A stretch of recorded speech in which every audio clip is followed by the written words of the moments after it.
जय गुरु जी, शुक्राना गुरु जी। आज हम बात करेंगे एक बहुत सेंसिटिव टॉपिक के बारे में संगत जी। तो संगत जी, मैं अभी कुछ दिनों पहले एक सत्संग में गई, जहाँ पे मुझे कुछ ऐसा फील आया कि आज की डेट में हमने सत्संग को मजाक बना दिया। तो संगत जी, हमें सत्संग को बिल्कुल भी मजाक नहीं बनाना चाहिए। मैं ऐसा क्यों कह रही हूँ, क्योंकि मैंने बहुत सारी चीजें ऑब्जर्व की, जो कि मुझे लगा कि आज की डेट में जब आप बहुत सारी ऐसी नई संगत होती है जो जुड़ती है, या नई संगत और पुरानी संगत जैसा हमारे गुरुजी के दरबार में ऐसा कुछ भी नहीं होता है। बट संगत जी, हमें सत्संग को ना सत्संग की तरह लेना चाहिए, सत्संग में बिल्कुल मजाक भी उड़ाना चाहिए। मैं ऐसा क्यों कह रही हूँ, क्योंकि संगत जी बहुत सारी चीजें हैं जो हम सब डेली रूटीन में जब भी हम जाते हैं सत्संग में तो ऑब्जर्व करते हैं। तो मेरी ऑब्जर्वेशन के हिसाब से जो पहली चीजें है वो ये है संगत जी कि जब हम किसी के घर में सत्संग में जाते हैं तो संगत जी, हम बाहर से जब आते हैं, सपोज पहली बात तो एक डिसिप्लिन हमारे गुरुजी को बहुत ज्यादा पसंद है। अगर हमारे सत्संग सपोज 5 बजे है तो हमें 15 मिनट पहले गुरुजी के आने से पहले हमारी प्रेजेंस वहां पे एनी कॉस्ट हो जानी चाहिए। और अगर किसी रीजन से आप डिले हो रहे हो तो उस केस में जब आप गेट से एंटर करो तो इंस्टेड ऑफ कि आप दूसरों को हाय हेलो करो, आपके दिमाग में हमेशा ये होना चाहिए कि रब बैठ चुके हैं, हमारे गुरुजी बैठ चुके हैं और हम सत्संग किसी और के लिए नहीं, हम अपनी सोल के लिए आते हैं, हम अपने गुरु से मिलने के लिए आते हैं। तो हमें सबसे पहले गुरुजी को आकर के गुरुजी से मिलना चाहिए। हमारे अंदर क्यूरियोसिटी होनी चाहिए कि हमारा गुरु हमारी राह देख रहा है, तो डेफिनेटली हमें गुरुजी से मिलने की जल्दी होनी चाहिए, ना कि किसी और की हाय हेलो से हमें चीजें स्टार्ट करनी चाहिए। अगर मान लो आप घुस रहे हो और लोग आपको हाय हेलो कर भी रहे ना, तो आप उनको जय गुरुजी बोलते हुए आप उनसे बाद में बात करेंगे।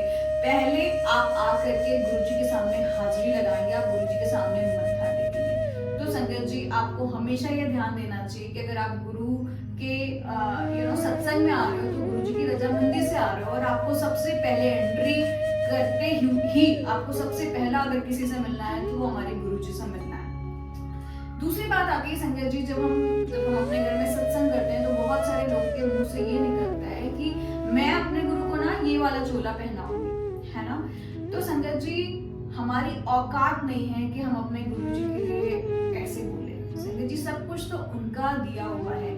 इनफैक्ट गुरुजी हमें एक जोनी से दूसरी जोनी में ले जा रहे हैं। गुरुजी को पता है कि हम हमारा कौन सा चोला, हम कहाँ से उधर जा रहे हैं, सब कुछ गुरुजी को पता है। तो हमें गुरुजी को कौन सा चोला हम पहना रहे हैं, इसमें हमारा अहंकार दिखता है। तो संगत जी, अपने अहंकार को आप पीछे रखिए और आप हमेशा ये बोलिए कि हम गुरुजी का सिंहासन लगा रहे हैं, क्योंकि हमारी बिल्कुल भी हैसियत नहीं है कि हम अपने मालिक के लिए इस तरीके से बोल पाए।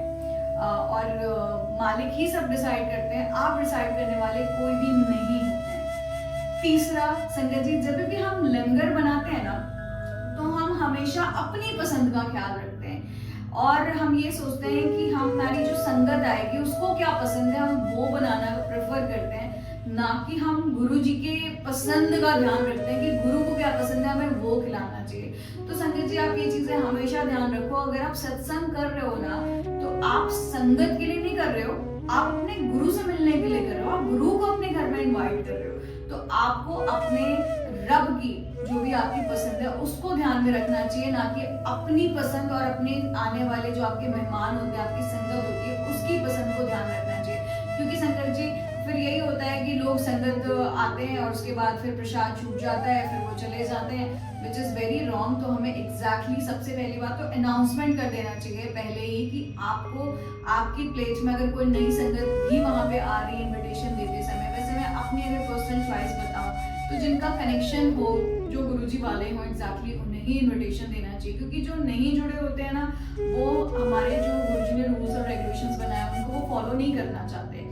इनफैक्ट मेरे घर में भी बहुत बार सत्संग होते हैं और नई संगत आ जाती है तो वो क्या करती है, जल प्रसाद की बॉटल में जल प्रसाद छोड़ के चली जाती है ना। खाने जो भी उनको लंगर प्रसाद मिलता है उनको उसकी इंपॉर्टेंस पता नहीं होती, वो लंगर प्रसाद में कुछ ना कुछ छोड़ के चले जाते हैं। उनको कितना भी बोलो, बट जो कि उनका कनेक्शन नहीं होता है तो वो चीजें उसको वो उतना इम्पोर्टेंट नहीं समझते और फिर एग्जैक्टली प्रसाद का बहुत ज्यादा अपमान होता है। तो विच आई पर्सनली डोंट लाइक। तो मुझे ऐसा लगता है कि ये मेरे अपने थॉट प्रोसेस संगत जी, अगर मैं कहीं गलत बोल रही हूँ तो इस चीज को मुझे माफ करिएगा। लेकिन संगत जी, हमें लंगर प्रसाद से रिलेटेड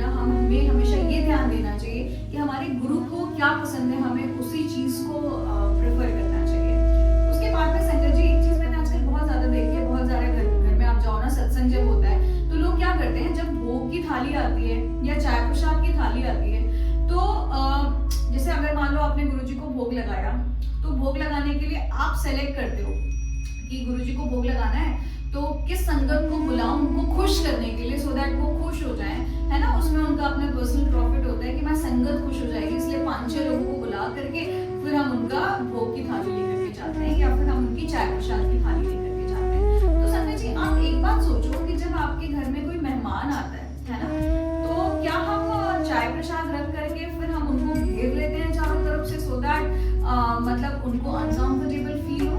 तो सेम विद गुरुजी भी ना, अगर गुरुजी को अगर आप प्रसाद दे रहे हो, गुरुजी खा रहे हैं, तो 6 लोगों को उठा करके आप वहाँ की जो हॉल की जो एक जो शांति है ना, वो कहीं ना कहीं भंग हो रही होती है। 6 लोग उनको घेर करके फिर बैठ जाते हैं। तो मेरे ख्याल से मुझे ऐसा लगता है कि ये नहीं होना चाहिए। आपको अगर आप मेडिटेशन फॉर्म में है तो 6 लोग 5 लोग 6 लोग एक साथ जब उठते हैं तो डेफिनेटली फिर वो डिस्टर्बेंसेस क्रिएट करता है। और गुरुजी को ऐसे छेक करके खाना, मतलब मुझे पर्सनली नहीं समझ में आता कि हम ऐसा गुरुजी के टाइम में गुरुजी ने कभी नहीं कहा, या फिर मतलब मुझे ऐसा लगता है संगत जी कि आपको 1 लोगों को गुरुजी की थाली दे देनी चाहिए और गुरुजी अपना भोग लगा लेंगे, और बट ऐसे सबको डिस्टर्बेंसेस बीच में नहीं करना चाहिए।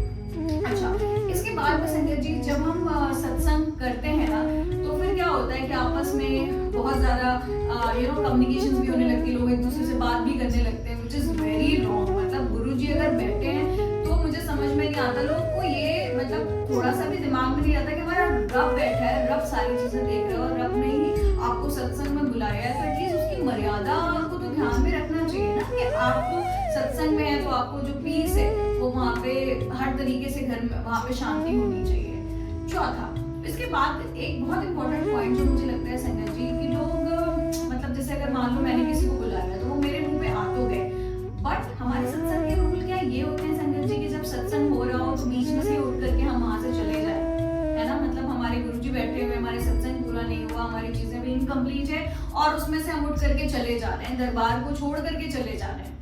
तो this is also very wrong संगत जी। हमें सत्संग को बिल्कुल मजाक नहीं उड़ाना चाहिए। अगर आप सत्संग में आ रहे हो तो फुली डिवोटेड आओ, और इन सब चीजों को ना बहुत ज्यादा ध्यान में रखना चाहिए कि सत्संग है कोई मजाक नहीं है।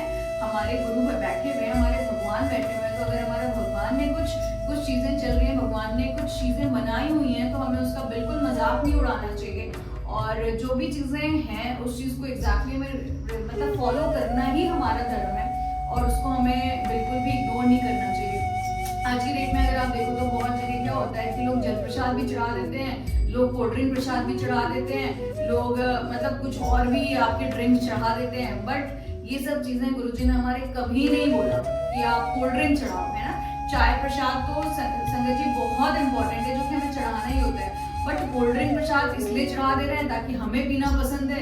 तो संगत जी आई थिंक हमें हमेशा इस चीज का ध्यान देना चाहिए कि हमारे गुरुजी को जो पसंद है ना, जो गुरुजी कह रहे हैं, हमें एग्जैक्टली वही चीजें भोग में लगानी चाहिए, और उसके अलावा अपना दिमाग बिल्कुल भी नहीं लगाना चाहिए। एंड बिलीव मी संगत जी, मेरे साथ तो हमेशा ऐसा हुआ है कि जब भी मैंने सोचा है ना कि गुरुजी आज आप क्या खाओगे सत्संग में, तो मुझे कहीं ना कहीं से ना गुरुजी अपने आंसर जरूर दे देते हैं कि मुझे आज ये खाने का मन है। मैं आपको कुछ दिन पहले का अपना एक सत्संग बताती हूँ उससे जुड़ा हुआ।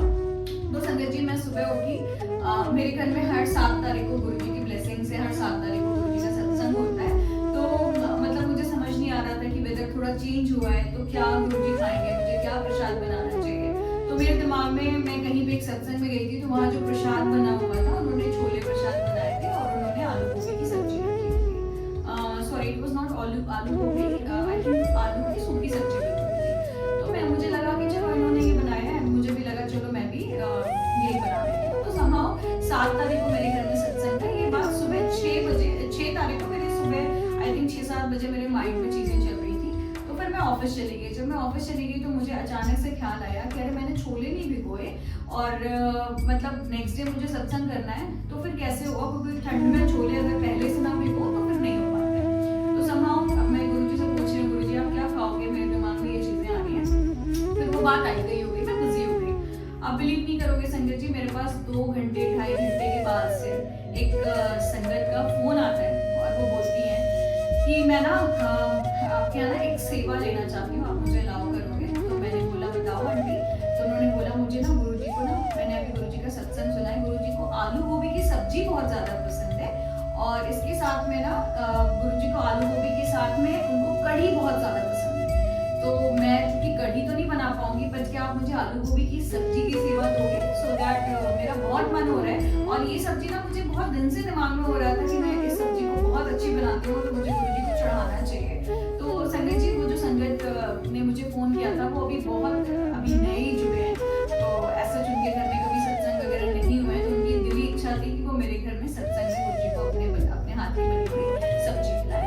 तो फिर मतलब मैं शॉक हो गई, क्योंकि मैं तो सुबह गुरुजी से यही बात कर रही थी कि गुरुजी आप क्या खाओगे। तो इमेजिन संगत जी, जब ये डिस्कशन चल रहा था, मैं अर्ली मॉर्निंग की बात कर रही हूँ, आफ्टरनून तक गुरुजी ने अपना सब कुछ सेट कर लिया कि उन्हें खाना क्या क्या है। तो संगत जी, उन्होंने मुझे सामने से आंसर दे दिया कि उन्हें कढ़ी खाना है, एंड जो भोग लगाना है वो दूसरा आलू गोभी की सब्जी भोग लगानी है। तो संगत जी, ये चीजें मेरे साथ ना बहुत बार हुई हैं, एक बार नहीं बहुत बार हुई हैं कि एग्जैक्टली कि जब भी मैंने दिल से पूछा है गुरुजी आप क्या खाओगे, तो गुरुजी ने मुझे पक्का आंसर दिया है। तो संगत जी, सेम अगर आप हमारे गुरुजी से कुछ भी बातें करते हो, तो डेफिनेटली वो रिप्लाई बैक जरूर करते हैं। तो अगर आप अपने घर में सत्संग कर रहे हो ना संगत जी, तो आप गुरुजी से पूछो, वो डेफिनेटली आपको गाइड करेंगे कि वो आप क्या खाना चाहते हैं, और आप उनकी पसंद का खाना बनाओ, क्योंकि आप गुरुजी को अपने घर में बुला रहे हो, तो हमें उनको खुश करना है, हमें संगत को खुश नहीं करना है संगत जी।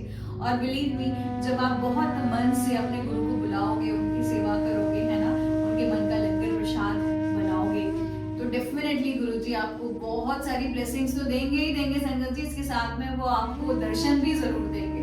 और दर्शन में तो आप तो जानते ही संगत जी, दर्शन गुरुजी हमारे कितने तरीके से देते हैं। अगर मैं अपने घर में बात करूं संगत जी, तो हमने अपने यहाँ पे गद्दी लगाई हुई है, तो जब भी सत्संग होता है तो गुरुजी या तो इस गद्दी में अक्सर ही होता है कि हमें ओम के दर्शन हो जाते हैं, कभी शिव जी के दर्शन हो जाते हैं, मतलब कभी ओम और ओमकार के दर्शन हो जाते हैं। तो संगत जी, हमारे कनेक्शन की बात है, गुरु हमें बहुत ज्यादा ब्लेस करते हैं। अचानक से क्या क्या होता है, कभी कभी तो ऐसा होता है कि शुरू में कोई भी रोज फ्लावर्स नहीं होते हैं, और हम इस रूम को खोलते हैं तो इसमें बहुत सारा रोज की फ्रेग्रेंस आती रहती है। तो संगत जी, मतलब भगवान जो हमारे गुरु जी है ना, वो तो इतनी भर भर के ब्लेसिंग्स देते हैं, बट इट जस्ट दैट कि आपका कनेक्शन इतना स्ट्रांग हो और आप गुरु को इतना दिल से मांगो, क्योंकि एग्जैक्टली हमारी तो औकात ही नहीं कि हम गुरु जी के लिए कुछ कर पाए।